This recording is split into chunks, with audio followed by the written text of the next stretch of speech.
de Salomón, no sería ese el punto. ¿El templo de Salomón? Sí. Pero el templo de Salomón no está en estos momentos. No, pero pues ahí fue donde... Le doy. Ok, déjame le explico esa parte, hermano Manuel. Mire, el templo no era para que Dios viniera y se sentara, ¿no? No, el templo era para que ese era el espacio que Dios había diseñado para que era una representación de Dios aquí con su pueblo, ¿no? Para decir, por ejemplo, este es mi lugar desde donde yo voy a gobernar. Porque de ahí realmente, como dice la palabra del Señor, de Sión, de ahí sale la ley, lo que gobierna al pueblo en aquel tiempo. Bueno, pero estamos hablando del reino de Cristo. Porque nosotros predicamos del reino de Cristo. Jesús predicaba el reino, decía, arrepiéntase porque el reino de los cielos se ha acercado. El reino de los cielos es el reino de Dios. Pero nosotros en este tiempo, ¿no? Cuando mucha gente piensa que el reino de Cristo se va a llevar a cabo en el cielo. En el cielo. O sea, algo fuera de esta tierra, pues. Y por eso la gente no se preocupa por estudiar. Pues ¿para qué? Usted estudiaría si realmente usted acepta a Cristo y ya, no necesito saber nada más. ¿Qué necesito saber? Que soy salvo. Bueno, ya soy salvo, ya tengo fe en Cristo, ya. Decir, no necesito aprender. Porque piensan que el reino de Cristo va a ser en el cielo. Cuando Cristo venga, Cristo va a venir y se los va a llevar al cielo a reinar. Eso es lo que mucha gente enseña. Pero el reino de Cristo no es en el cielo. La Biblia no dice. La Biblia dice que el reino de Cristo va a venir aquí y se va a sentar aquí. Y el monte de los olivos se va a partir. Y Cristo va a venir y entonces vamos a desfilar delante de Él. Derecha e izquierda, ¿no? Buenos y malos. Y el reino de Cristo se establece. Bueno, ¿qué vamos a hacer en el reinado de Cristo nosotros? A veces no nos alcanzamos a pensar en eso, pero hay que pensar qué vamos a hacer en el reino de Cristo nosotros. ¿Vamos a cambiar nuestra manera de vivir? Vamos a mejorar sin duda. Pero el cambio lo estamos haciendo desde ahora mismo, desde ya. Hay gente que no cambia. Hay gente que sigue hablando igual, sigue comportándose igual, sigue viviendo de la misma manera y dicen que han alcanzado salvación. Ese no es el mensaje de Cristo. El mensaje de Cristo es que si usted, como dijo el apóstol Pablo, si usted ha muerto al viejo hombre, usted no puede vivir en él nomás. Entonces hay un cambio de vida. Hay un cambio de vida para que de esa manera usted enseña al mundo que usted es parte del reino de Cristo. ¿Qué más? Vive con justicia, vive haciendo justicia. ¿Qué es hacer justicia? ¿Alguien sabe qué es hacer justicia? A ver. Como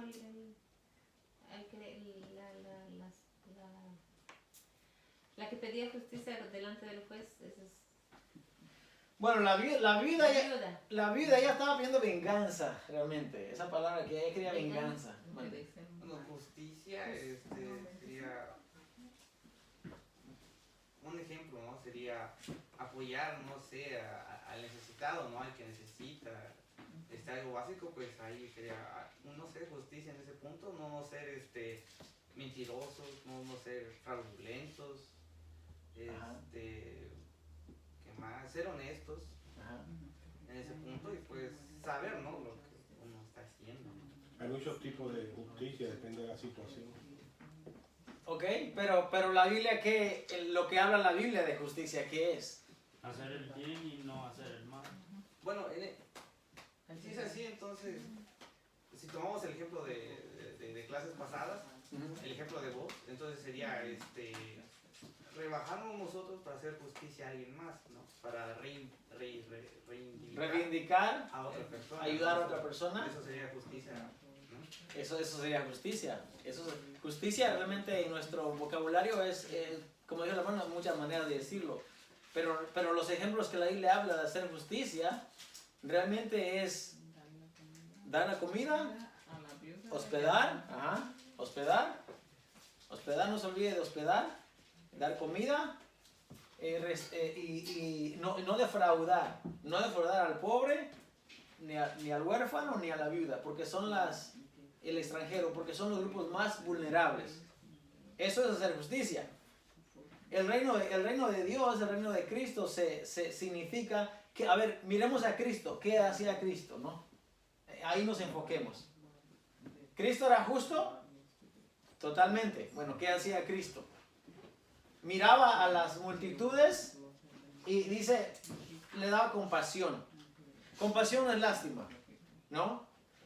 Miraba y sufría con ellos y miraba de cómo Él les proveía cuando era necesario, sanaba cuando era necesario, y les enseñaba cómo vivir.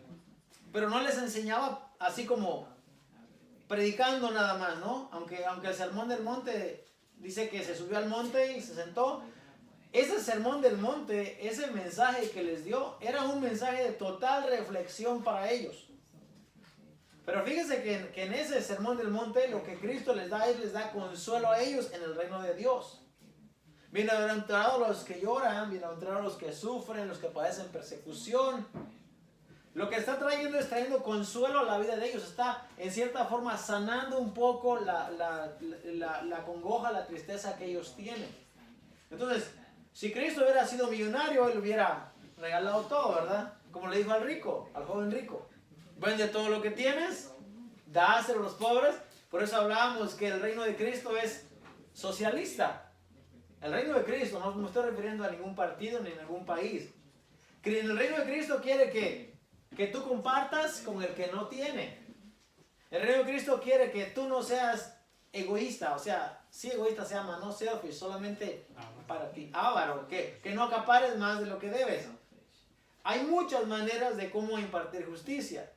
Ahora, nosotros debemos de aprender y debemos de ser, ¿verdad? No solamente aprender, sino como dice el apóstol en su carta, sean hacedores, no solamente oidores.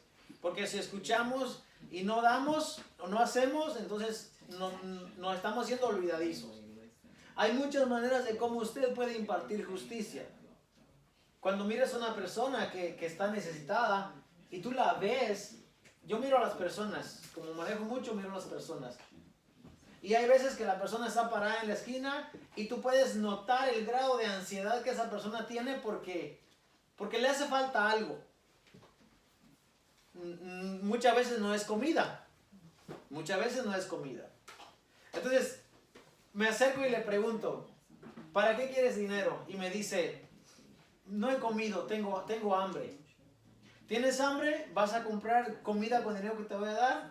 Sí, pues tómalo. Ve y compra comida. En una ocasión yo le di una cantidad a una persona, no diré cuánto, ¿verdad? Pero la cantidad no era mucho, pero era más de $5. Acostumbro a dar 5 y a veces un poquito más, pero esta vez le di un poquito más. Y me dijo, era un anciano. Y me dijo, oh, me has dado, ya me diste todo el día libre, me dijo él. Ahora ya puedo ir a sentarme, dijo él. Lo que me dio a entender que eso es lo que junta él en un día. Muchas veces nosotros miramos a la persona y lo primero que pensamos es, ¿qué habrá hecho? ¿O por qué está así?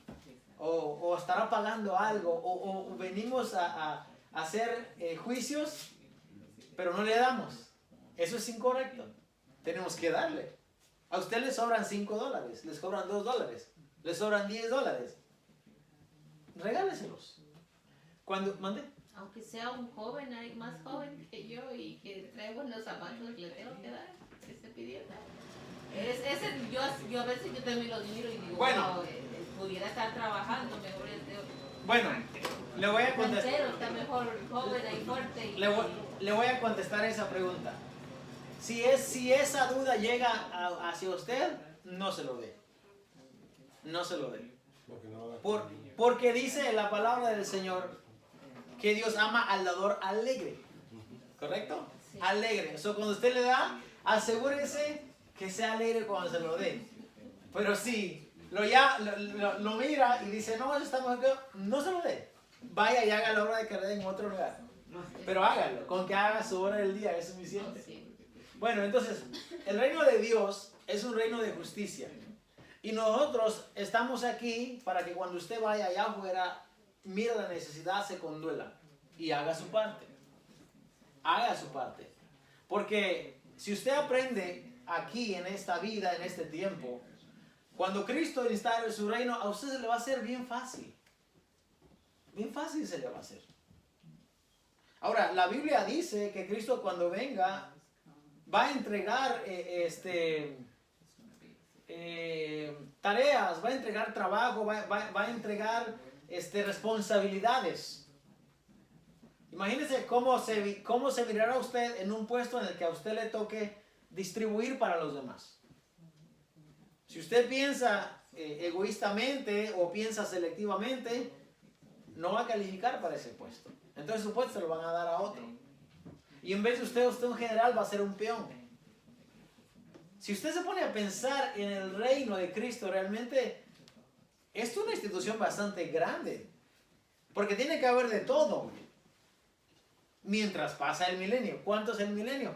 No sé si son 1000 años. Pueden ser miles y miles de años. No lo sé. Pero es un tiempo bastante grande. Igual 1000 años es bastante. Entonces, mire, hermano. Cuando Dios dice, dame tu corazón, Él quiere todo de ti. Quiere que tú tengas un cambio de vida y quiere que tú demuestres ese cambio de vida en el lugar donde tú estás. Como dice Mateo 5:16, ¿verdad?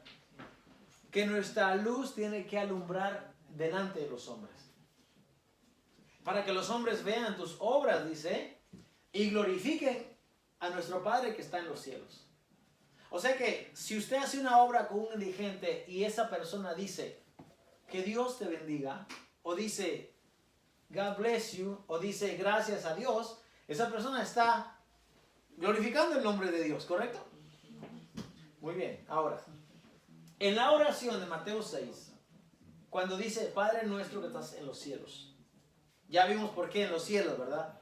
Ahí está, ya tenemos eso ya en la memoria. ¿Por qué? Porque es el reino de los cielos. Ahora, les explicaba el domingo pasado que un judío no toma el nombre de Dios en vano. Es más, el nombre de Dios no lo conocemos.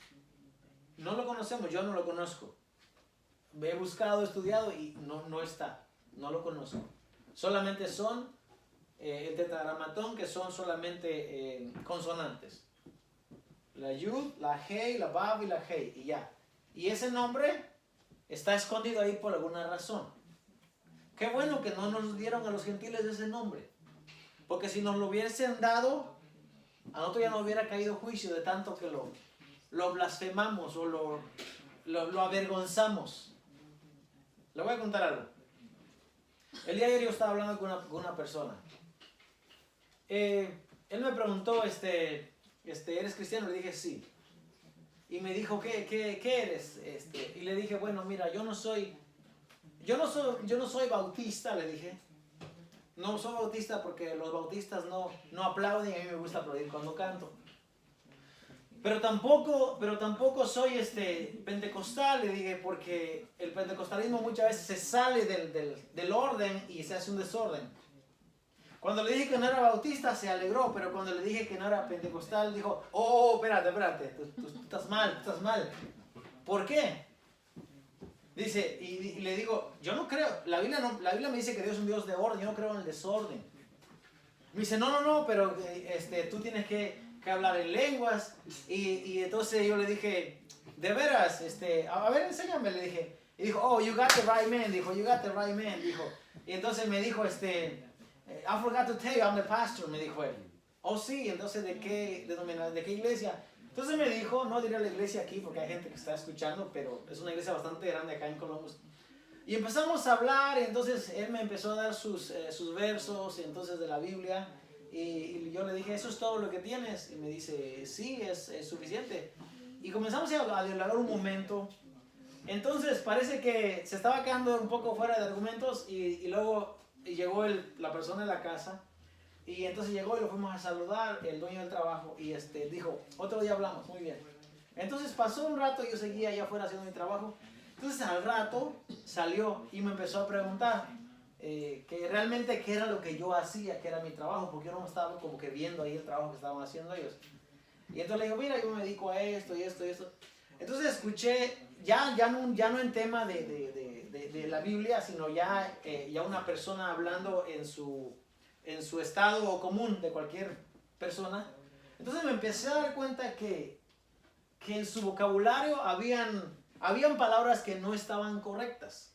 Usted sabe cuando una persona usa palabras que no son correctas. Hoy en día han disfrazado mucho las maldiciones. Usted sabe eso. Lo han disfrazado. Ya no dicen le quitan una palabra, inventan otra, ¿no? Yo sé que yo no quiero decir esas palabras realmente ni siquiera camuflajeadas porque son incorrectas. Pero usted sabe a lo que me refiero. Quitan una palabra y ponen otra para no decir la maldición, pero realmente están diciendo la maldición. Pasa mucho en nuestro grupo de personas como latinoamericanos muchas veces. Nuestro vocabulario no es el mejor y desde pequeños escuchamos clases de palabras y son incorrectas. Pero hay un problema más grande, hermano. Cuando nosotros tomamos el nombre de Dios y lo convertimos, lo hacemos parte de nuestro vocabulario. Y por cualquier cosa, oh Dios, oh Dios, oh Dios, oh Dios.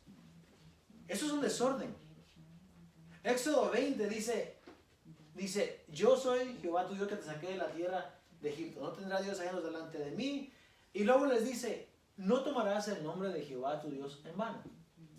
No lo tomarás. ¿Qué es en vano? El domingo hablamos que es una vana repetición. Cuando usted dice cosas sin sentido, que solo las dice por decir, eso se convierte en algo vano. No sirve. Yo recuerdo que en México había una clase de café, cuando cosechábamos café. El café sólido caía hasta abajo, ¿verdad? Caía. No podía caer para arriba, caía hasta abajo. Entonces subía un café y decían, ese café vano. ¿Por qué? Porque no tiene consistencia, no es sólido, está hueco. O sea, eso es un café de muy, muy mala calidad. Ese era el nombre que le daban, café vano. Ahora, nosotros, cuando la Biblia dice, no tomes el nombre de Jehová tu Dios en vano, no es algo que usted y yo podamos negociar. ¿Qué tal si algunas veces sí, qué tal si algunas veces no? No lo tomarás. Por eso escondieron el nombre. Por eso ustedes no sabemos el nombre de Dios. Imagínense si nosotros supiéramos el nombre de Dios. Imagínense que el mundo secular que no conoce de Dios supiera el nombre de Dios. Lo pisotearían a cada rato. A cada rato lo mencionarían y lo mencionarían.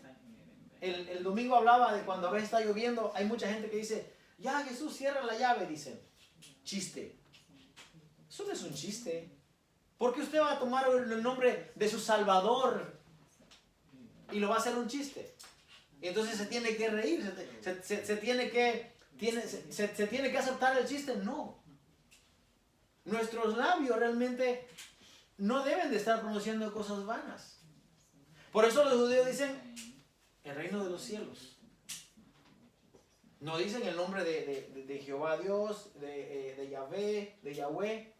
Dicen el reino de los cielos. ¿Por qué? Porque ellos no quieren mencionar el nombre de Dios en vano. No lo quieren. Jesús dice, mas yo les digo, dice, que de toda palabra ociosa, los hombres van a dar cuenta de Dios un día, adelante de Dios. De toda palabra. Si usted dijo una palabra que no tenía ni qué decirla y la dijo, le va a tocar dar cuenta. Porque se van a abrir los libros, ¿se acuerdan? Apocalipsis 20, se van a abrir los libros. Y en los libros están todas las acciones de las personas. Todas. Incluso aquel momento desagradable que usted pudo haber evitado y no lo evitó, va a estar ahí en el libro. Y le va a tocar dar cuenta. Tanto a usted como a mí. Por eso debemos de cuidarnos. Usted no solamente profesa que es cristiano, usted vive una vida de cristiano. Porque si no vive una vida de cristiano, su testimonio queda en el suelo. ¿Y a quién está usted representando? A Dios.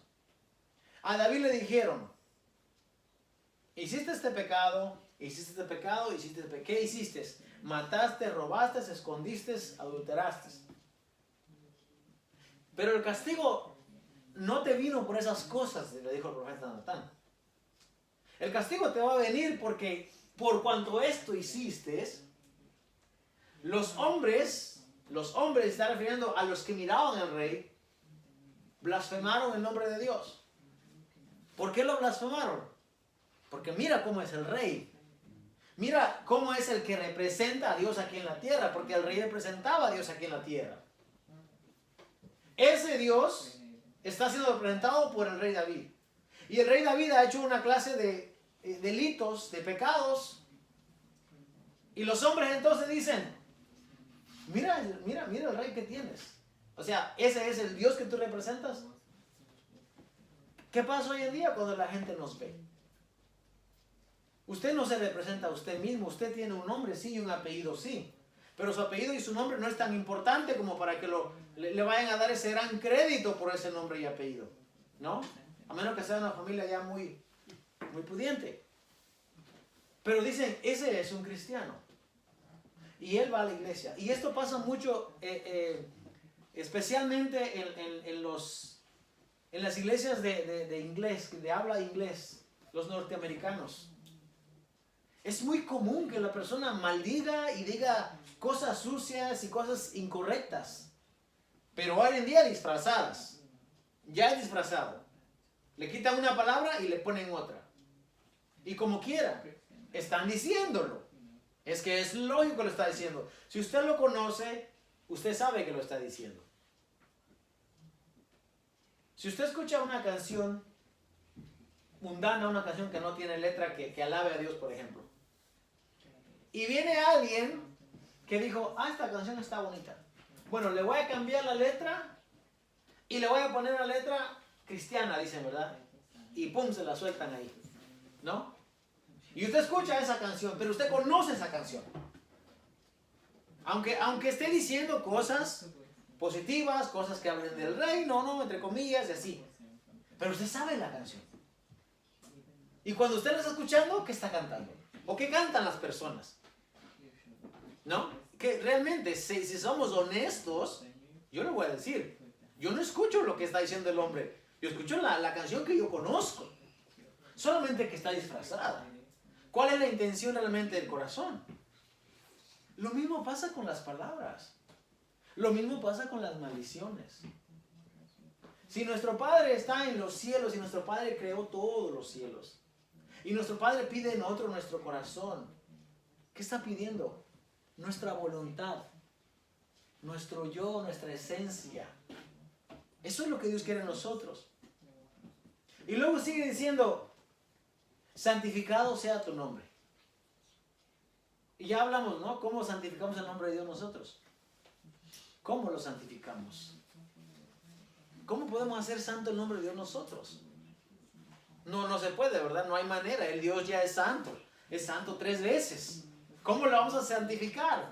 ¿Cómo lo vamos a apartar? ¿Cómo lo vamos a darle un grado más de santidad a Dios que ya tiene? Con nuestra manera de vivir. Con nuestra manera de vivir. Porque nuestras acciones dicen quiénes somos y los hombres glorifican el nombre de Dios o los hombres blasfeman el nombre de Dios. Entonces, en la carga que usted y yo tenemos, la responsabilidad, es bastante. Es bastante. Porque el nombre de su padre o de su madre biológica, usted no lo quiere deshonrar. Usted no quiere que hable mal de doña Josefina, su mamá. Espero que nadie se llame Josefina aquí de... O de doña Josefa. Usted no quiere que hable mal de esa señora que lo crió, que le dio la vida, que lo cuidó. Usted no quiere que hable mal. Incluso si alguien le habla mal, usted va a pelear hasta para defender el nombre de ella. O de su papá. Uno lo hace. Ahora, cuando escuchamos entonces que gente está hablando mal del nombre de Dios. Cuando la gente lo está diciendo, Nina a veces dice, va, don't say that, dice Nina. No diga eso. No diga eso, no. ¿Por qué? Porque no es correcto. Porque Dios dice, no tomes mi nombre en vano. Usted y yo sabemos que Dios no es el nombre de Dios. Ya les acabo de decir que no conocemos el nombre. Pero es el título con lo que nos referimos a Dios. Ese es el título. Del apóstol Pablo dice, sabemos que hay muchos dioses, pero nada son ídolos. Pero nosotros sabemos que hay un solo Dios. Bueno, a ese solo Dios que usted y yo servimos. Y cuando nos referimos a Dios, nos estamos refiriendo a Dios, a menos que usted conozca a otro. Y se va a dar cuenta, hermano. A medida que usted va escuchando la palabra de Dios, se va a dar cuenta que la palabra lo va a ir limpiando y lo va a ir regenerando. Por eso en la Biblia habla el proceso de la santificación. No es algo que llega de la noche a la mañana. Es algo que se va dando a través de escuchar la palabra de Dios. Jesús dice, santifícalos en tu verdad. Tu palabra es la verdad. Entonces, la palabra de Dios es la que nos va a limpiar a nosotros. Fíjese, hace rato yo estaba allá abajo componiendo algo con las gallinas. Y no sé por qué razón se me ocurrió poner el dedo en la parte de atrás cuando estaba jalando un clavo. Y me mordí aquí. Ahí. Me dio un golpazo ahí, me mordí ahí. ¿Y no le pasa que cuando usted se golpea, como que se quiere salir algo? ¿Sí, no? El apóstol Pablo dice, quítese de vosotros toda gritería, pleito, maledicencia. Quítese. Sácalo de tu sistema.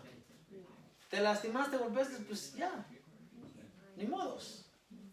Diga amén si se golpeó. Si se cayó, ay, Señor, tan grande eres tú. Pero no diga cosas malas. No diga palabras obscenas. No mencione el nombre de Dios. ¿Cuántas veces tú y yo no nos hemos caído? A ver. ¿Cuántas veces no nos hemos golpeado? La gente del mundo lo que hace, dice unas expresiones horribles. Enseñe a usted que usted es cristiano. Enséñele con su testimonio, que su testimonio hable por usted. Es difícil de creer, pero mucha gente se ha criado en la iglesia, asiste a la iglesia con regularidad, pero su vocabulario no cambia, pero sus deseos no cambian. Siguen viviendo en el mismo viejo hombre, siguen utilizando el mismo lenguaje, siguen comportándose de la misma manera. Y esa no es la iglesia de Cristo. La iglesia de Cristo es diferente y se tiene que dejar ver por cómo usted es, por cómo usted se comporta, cuál es el testimonio que usted da. Por eso cuando los discípulos le dicen a Jesús, enséñanos a orar, no solamente se trata de conocer la oración, sino que se trata de saber que esa oración es más que 5 o 6 palabras para nosotros. Sino, Señor, yo quiero realmente que tu nombre sea santificado. Yo quiero que tu reino venga. Cristo dijo, el reino de los cielos se ha acercado. El reino de los cielos se ha acercado. Y Jesús les enseñó cómo vivir a ellos. Y ese era el comienzo del reino realmente. Cristo quería que la nación de Israel se dieran cuenta que el reino de los cielos había llegado. Todo lo que tenían que hacer era cambiar un poco de la manera que ellos estaban haciéndolo. Bueno, quizás mucho, pero no lo quisieron hacer. ¿No fracasó Cristo por eso? No fracasó. Hay otro punto muy esencial. Los gentiles teníamos que llegar. De hecho, como dice el apóstol Pablo, la desobediencia de ellos es para que nosotros pudiésemos entrar.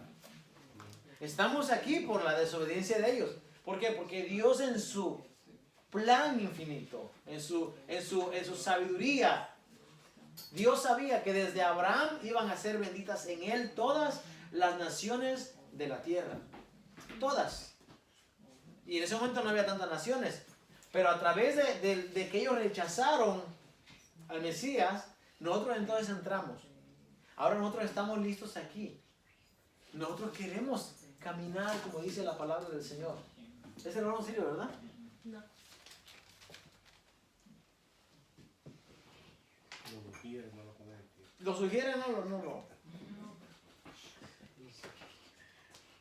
Vamos a buscar un verso de la palabra de Dios aquí en el libro de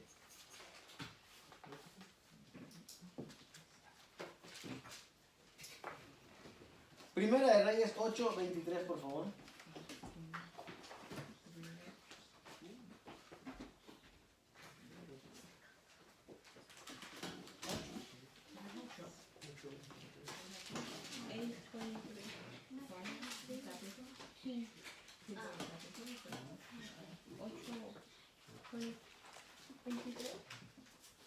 Sí,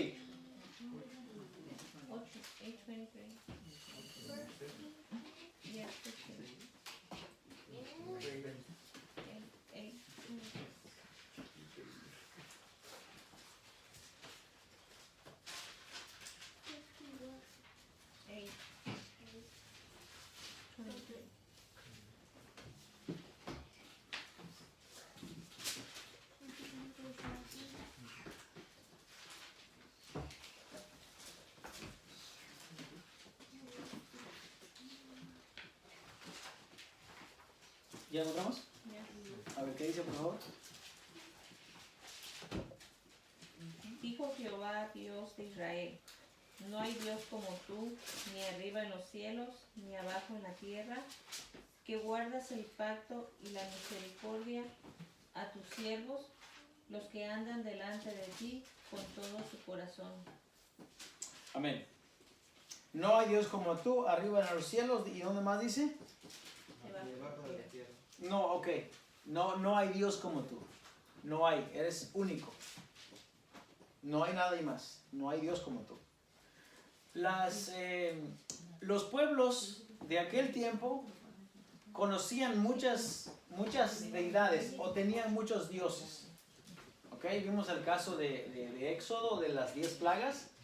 Las 10 plagas se refería literalmente a una batalla o a una lucha que Dios estaba enseñando su poder sobre Horus, sobre Osiris, sobre Or, sobre Isis. ¿Hay una diosa así? Sí. Estaba enseñando ese poder Dios, y lo que ellos veían era que, así como Ra, que es el sol, ellos creían que Ra salía por la mañana y por la noche se iba a dar vuelta al inframundo, iba a pelear y a vencer y volvía a salir nuevamente victorioso al siguiente día. Los egipcios pensaban que Ra era un dios. Era un dios. Y cuando sucede la plaga, y solo para dar un ejemplo, ¿verdad? Estaba la diosa Epe también de las ranas y de los piojos, y el dios Or del cielo. Lo que ellos pensaban era que Dios estaba siendo más poderoso que el Dios que ellos tenían. Entonces, cuando aquí la escritura que acaba de leer mi esposa dice, no hay Dios como tú, la escritura bien pudiese decir, no hay más Dios, ¿verdad? No hay más Dios, eres único. Pero lo está diciendo en el lenguaje de que, como ellos conocen que hay otros dioses, o ellos piensan que hay otros dioses, Baal, por ejemplo, Astarot, por ejemplo, todas esas deidades ellos pensaban que eran dioses. Y Dios le dice, no, como tú, no hay más como Jehová. Ustedes pueden creer que hayan otros, sí, pero como Él no hay nadie, es único. Entonces, si usted se da cuenta, cuando nosotros oramos a ese Dios único, lo hacemos por los méritos o a través del sacrificio de Cristo Jesús. Porque solamente a través de Él podemos ir al Padre, ¿verdad? Nadie va al Padre, nadie viene al Padre si no es por mí. A través de Cristo nosotros vamos a ir al Padre. Ahora, debemos asegurarnos nosotros que cuando oremos, nuestra conciencia esté limpia. Nuestras manos estén limpias. Y ahí podemos enmarcar muchas cosas. Que nuestro corazón esté limpio. Hay un ejemplo en la Biblia que dice Jesús, dice, si traes tu ofrenda al altar, ok, dice, porque en ese tiempo se traían ofrendas y había altar, y se venía y se quemaba la ofrenda y ese olor subía como un olor agradable delante de Dios. Bueno, dice Jesús, si traes tu ofrenda al altar y ahí te acuerdas que alguien tiene algo en contra de ti o tienes problemas con alguien, dice, deja ahí tu ofrenda, ¿verdad? Ve y arregla con el que tienes problema y entonces ven y será aceptada tu ofrenda. ¿Qué quiere decir? Que si traes tu ofrenda al sacerdote no sabe si tienes problema con alguien, pero tú lo sabes. Quiere decir que si traes tu ofrenda y la presentas teniendo esta clase de problemas o conflictos o dilemas, no va a ser aceptada tu ofrenda.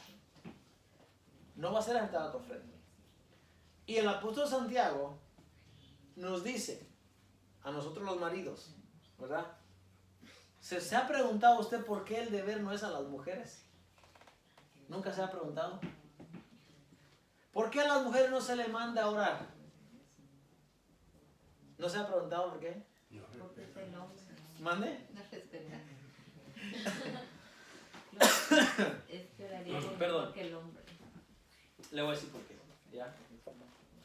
Porque en la cultura judía, en el tiempo de Jesús y posteriormente después de Jesús y antes de Jesús, a la mujer no se le carga de obligaciones extras, porque ir a orar es una obligación, ¿correcto? 3 veces al día tienen que orar. Los hombres. Las mujeres, ¿por qué no?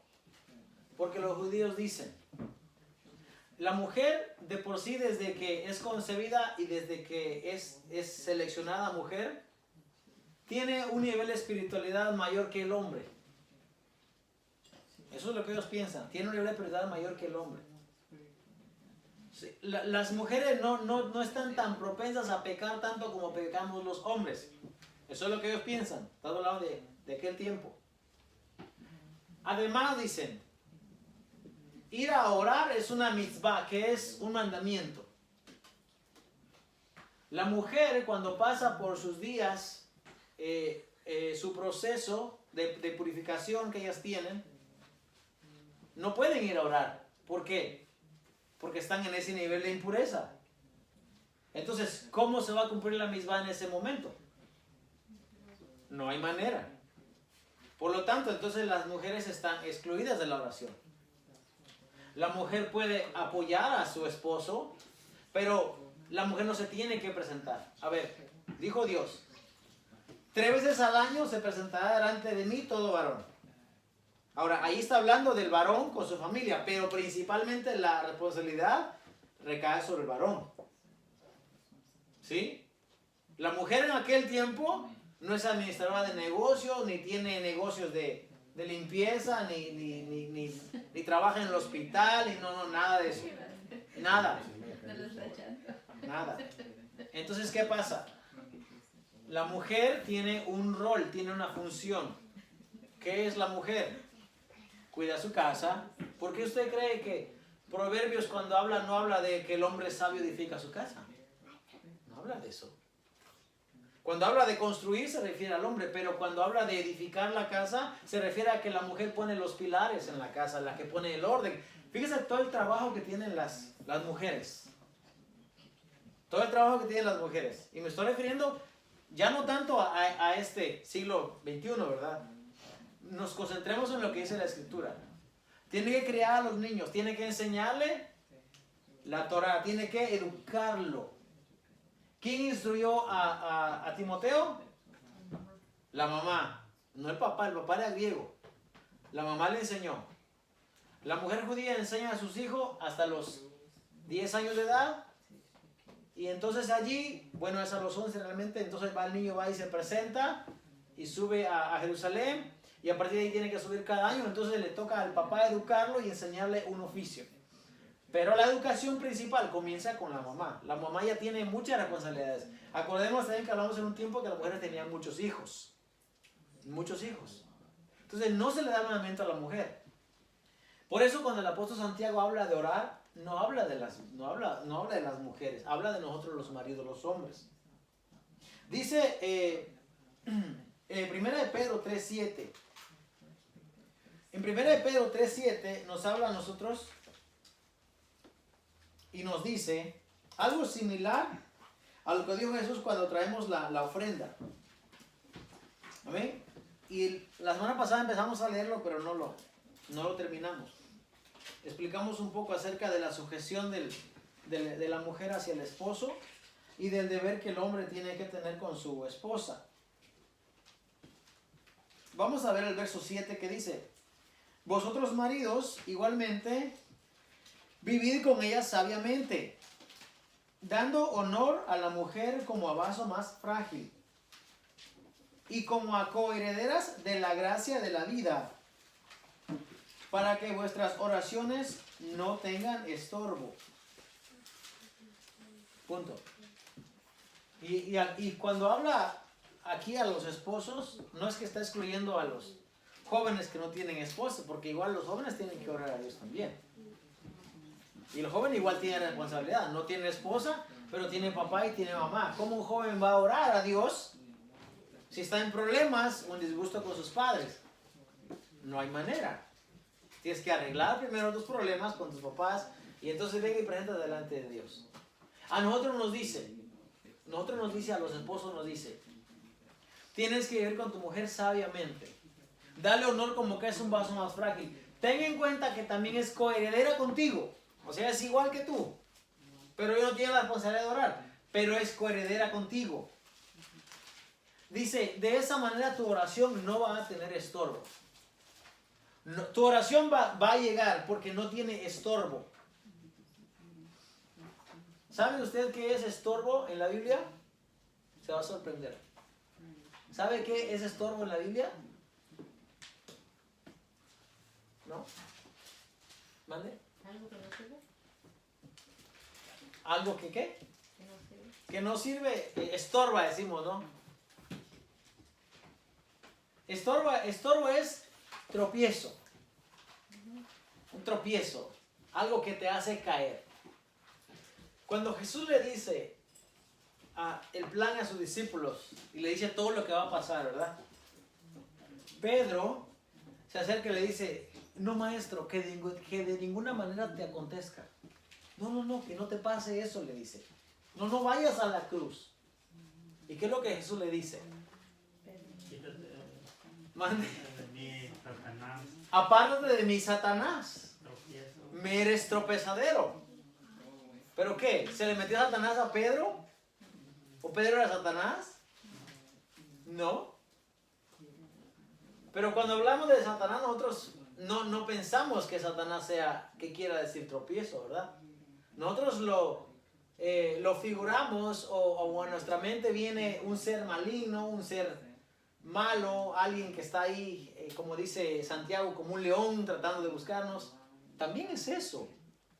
Pero realmente lo que el apóstol aquí está diciendo es que si tú no tienes tu casa en orden y no tratas a tu esposa bien y tienes conflicto y problemas, vas a tener a un Satanás que te va a estorbar. Vas a tener un tropiezo, un estorbo. Y no vas a poder. Eso está diciendo.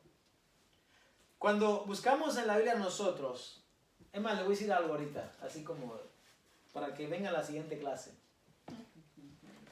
La Biblia no habla de Satanás. La Biblia no habla de Satanás como a nosotros nos han dicho que la Biblia habla de Satanás. La Biblia no habla de Satanás como tal. Satanás es un ser creado por Dios. ¿O usted cree que se creó solo? Acabamos de leer que no hay Dios como tú, ni aquí en la tierra, ni abajo de la tierra, ni en el cielo, no hay. Satanás es alguien creado por Dios. Dios lo creó. Tiene una función. Tiene un propósito. ¿Ok? Satanás no se manda solo, como mucha gente piensa. No, Satanás no se manda solo. Él tiene a alguien a quien darle cuenta. Y ese alguien es Dios. ¿Ok? Entonces, cuando la Biblia habla de Satanás, habla de muchas maneras, pero principalmente habla de que es un acusador. ¿Ok? Habla de que es un acusador. Y es como el fiscal, como el, ¿cómo se llama fiscal? Aquí en inglés, el de la, hay un nombre, el fiscal. District Attorney.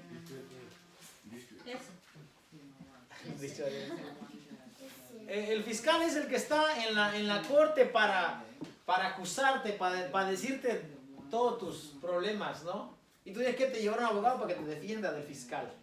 Tiene un nombre esa palabra en inglés.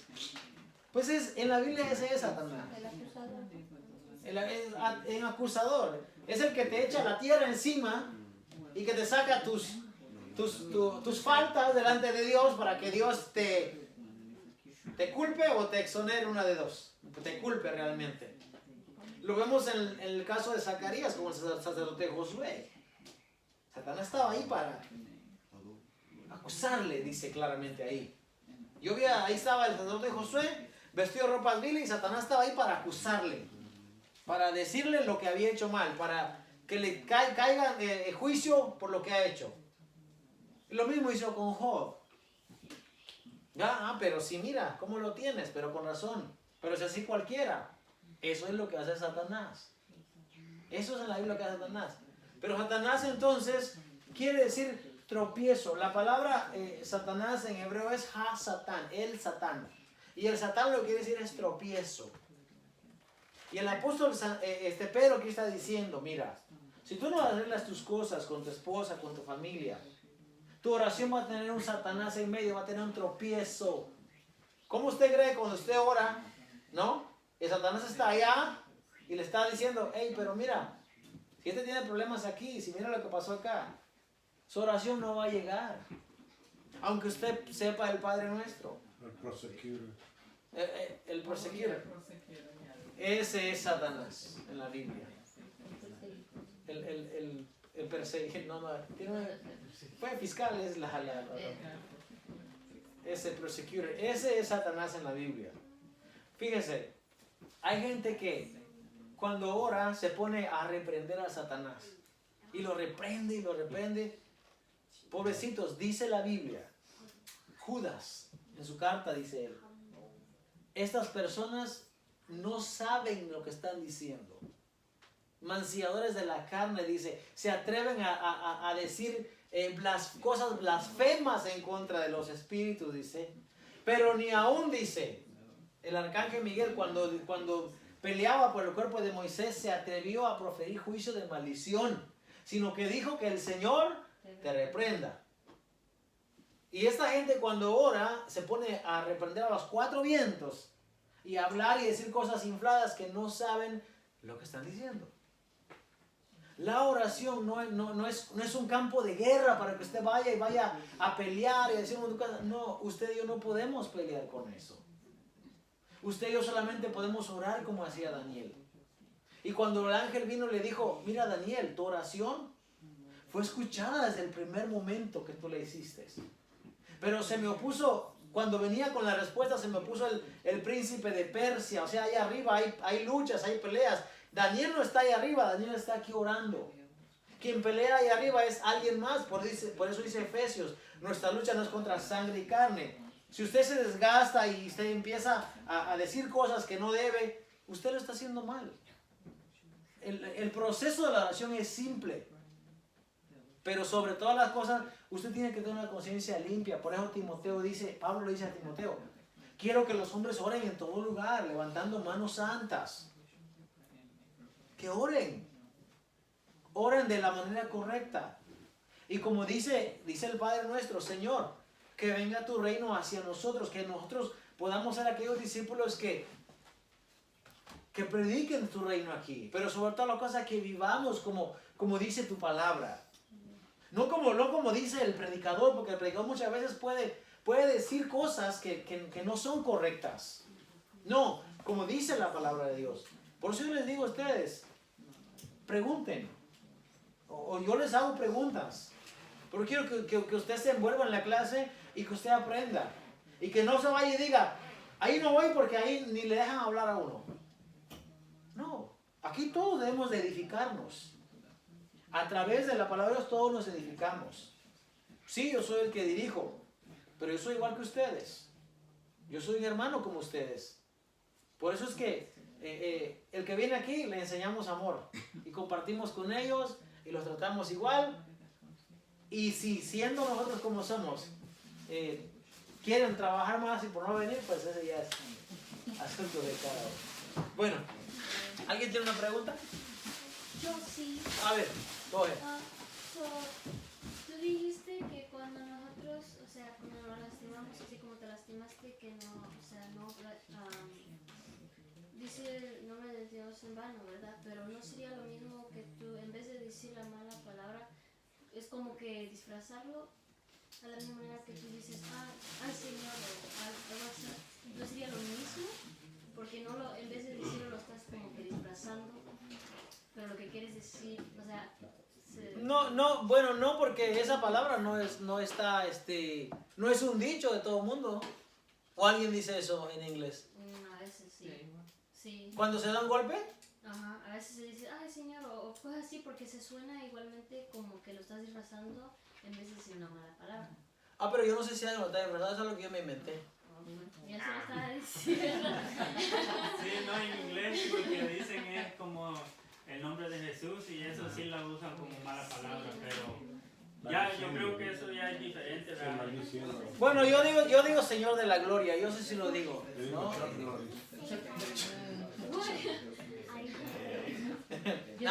Yo digo, me dolió. Ya me golpeé, me está doliendo. Muy bien, ¿alguna otra pregunta?